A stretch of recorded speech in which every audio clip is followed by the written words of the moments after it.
students, welcome back to Learning Science Q&A. Students, today we are here with yet another chapter from class ninth. Chapter number 4, Structure of Atoms, and chapter number 3, Atoms and Molecule. So this would be our lecture number 1. Coming to the basic introduction about the chapter. Now the word atom comes from the Greek word atomos, which was thought to be something which is undivisible and it cannot be cut or further divided. This term was coined by Democritus in 450 BC, but during 19th and 20th century, many physicists discovered that atom can be still subdivided into its constituent particle. So it was no more considered indivisible. So this was the atom structure that was supposed to be earlier as the indivisible entity. Now, atoms are made up of further smaller particles called electron, proton and neutron. They are consist of cloud of electron which is surrounding a small dense nucleus of proton. And electron and proton has a property of carrying electric charge. Because of this electric charge they contain, their interaction with each other as well as with other charged particle is affected. So this is how an atom looks. It has a nucleus in the center, which is a very small space when it is compared with the complete area of the atom. Nucleus is having particles like proton and neutron, and electrons are forming a cloud surrounding this small nucleus portion.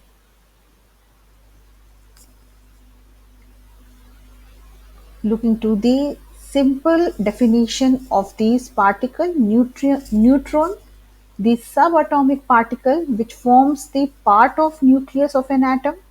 It has no net charge, but in mass it is equal to proton, or numerically it is one atomic mass unit, which is also written as 1 AMU.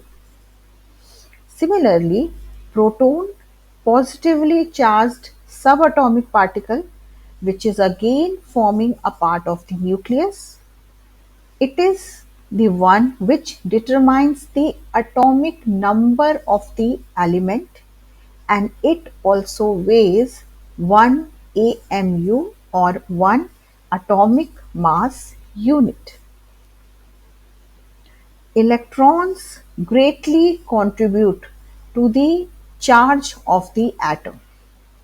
Electron has a net negative charge which is inside the atom equal to the positive charge contributed by the proton. It is not located in the nucleus, but it is located in the shells or orbit that surrounds an atom's nucleus. Nucleus forms the central part of the atom. It is composed of proton and neutron, and it contains most of the atom. That simply means the major mass of the atom is because of the you can say nucleus, because that part is not going anywhere. Electrons can be taken or gained or can be lost during the chemical reaction, but very rarely proton or neutrons are lost or gained.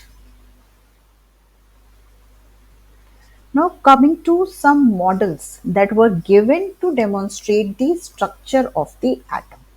So in this series we can get a question like, in what way Rutherford's atomic model was different from that of Thomson atomic model.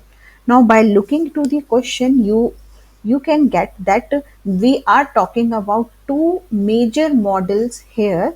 One was given by Thomson and other was given by Rutherford. So let's see how these two were different. So the Thomson model proposed that atom can be modeled after a Christmas pudding. The electrons are scattered about like the current in a positive charged pudding spherical, and atom's mass was expected to be evenly distributed. The same model can also be compared with the watermelon along with the seeds. The way watermelon has so many seeds uniformly scattered around the surface, the same way Thomson demonstrated that atom is made up of a spherical cloud which has major space covering and electrons are evenly scattered over this spherical cloud of positive charge. According to Rutherford proposed that electrons in the atom move in a well defined orbit around the nucleus. So the Rutherford model was different from Thomson model in this respect, that Rutherford proposed that electrons are in a continuous state of motion around the nucleus. He also proposed that atom has a positively charged center, which was later named as nucleus, and that nucleus is very small in comparison to the size of the atom, and nucleus contains nearly all of the atom mass. So when we compare the size of the nucleus and that of atom, we see a difference of 10 raised to power 5 units. That means the complete atom is about 10 raised to power 5 units larger in size than the size of nucleus. So this is how Rutherford explained atom's structure, that we have nucleus in the center, we have electrons moving in circular orbit around the central nucleus. Now, Rutherford was able to explain this with the help of an experiment that he performed with the gold foil and along with the alpha rays. So, for this reason, the experiment is named as gold foil experiment, also alpha scattering experiment. Now, Rutherford discovered nucleus in 1911. He conducted gold foil experiment, and with the help of the gold foil experiment he was able to propose his theory that says all the positive charge of the atom was concentrated in the nucleus. The negatively charged electron revolved around the nucleus, and he also came up with the planetary model or the nuclear model of the atom that we have already seen in our previous slide. Now, what were the things that he noticed during the alpha scattering experiment? The alpha particle were having a mass which was double the mass of helium element.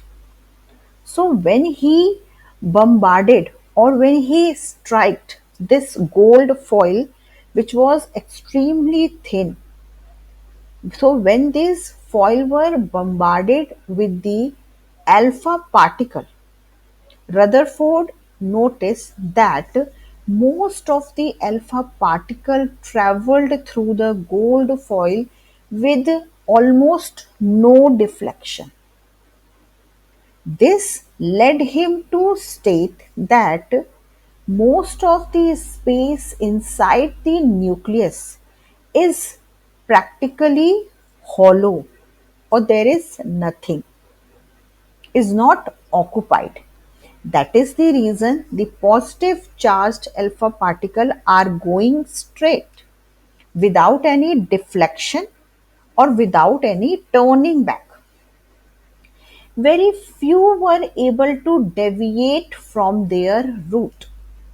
You can see it here that very few were able to deviate slightly from their destined route, showing that they were encountering some similar kind of charge which is again occupying a very less or negligibly less space inside the nucleus, and a small percentage, you can say only 1 or 2 out of 1000, were able to be deflected by almost 180 degree, or they exactly turned back.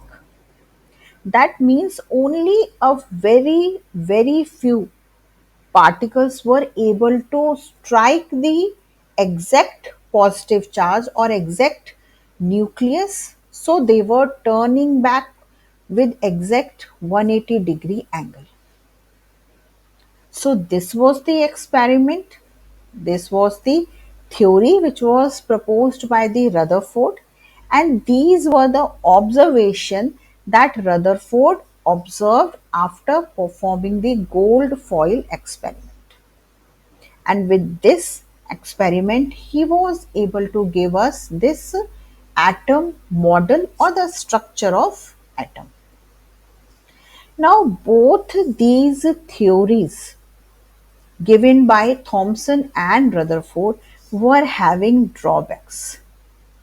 They were certainly giving us certain points that were promising, that were acceptable by the other physicists also, but few things were there that were not satisfactory.